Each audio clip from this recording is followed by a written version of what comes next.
Hello, fellow Christmas lovers and enthusiasts. You are listening to Closer to Christmas. Today is August 26th, and that means there are 121 days left until Christmas.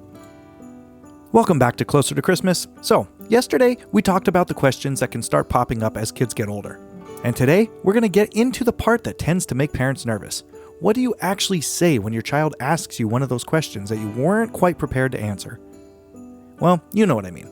You're making dinner, you're driving somewhere, you're decorating the house, or you're doing absolutely nothing related to Christmas, and out of nowhere, your child asks something that makes you stop what you're doing at least for a second. And your first thought is probably something along the lines of, oh boy, here we go. The first thing I would recommend is not answering too quickly. I know that sounds strange because our instinct as parents is usually to answer our kids immediately. But with a sensitive subject like this, it can be really helpful to understand exactly what the kids are asking you before you decide on how you're going to respond. Sometimes the question sounds bigger to us than it actually is. Your child may be wondering about one tiny detail, but your brain has already jumped 3 steps ahead and started imagining an entirely different conversation. So take a breath and ask them what made them think about it. What makes you ask that? Or why did you think about that? Those questions can give you a lot of information. Maybe they heard something from a friend. Maybe they've been thinking about something for a while. Or maybe they've been testing out an idea.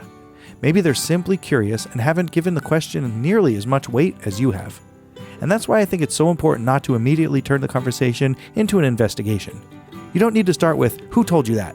You don't need to start calling every parent you know. And you probably don't need to sit your child down at the kitchen table like you're about to conduct the world's most awkward job interview. Just talk. Let them talk. Listen to what they're actually saying.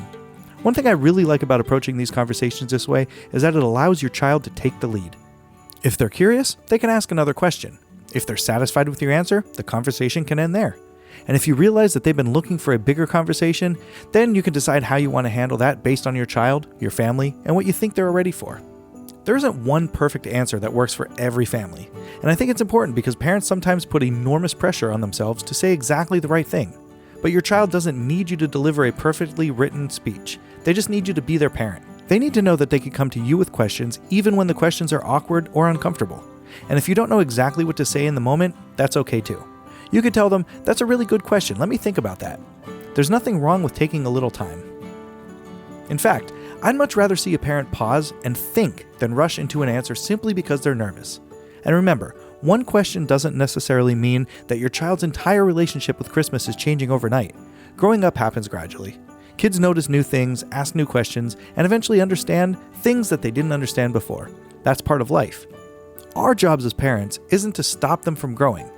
It's to walk alongside them while they do it. And that brings us to tomorrow's episode, because sometimes the biggest problem isn't the question itself.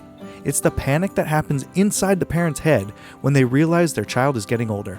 So tomorrow, we're going to talk about that. And trust me, parents, there's no need to panic. Remember, the next time you hear my voice in this podcast, we'll all be a little bit closer to Christmas. Thanks for listening.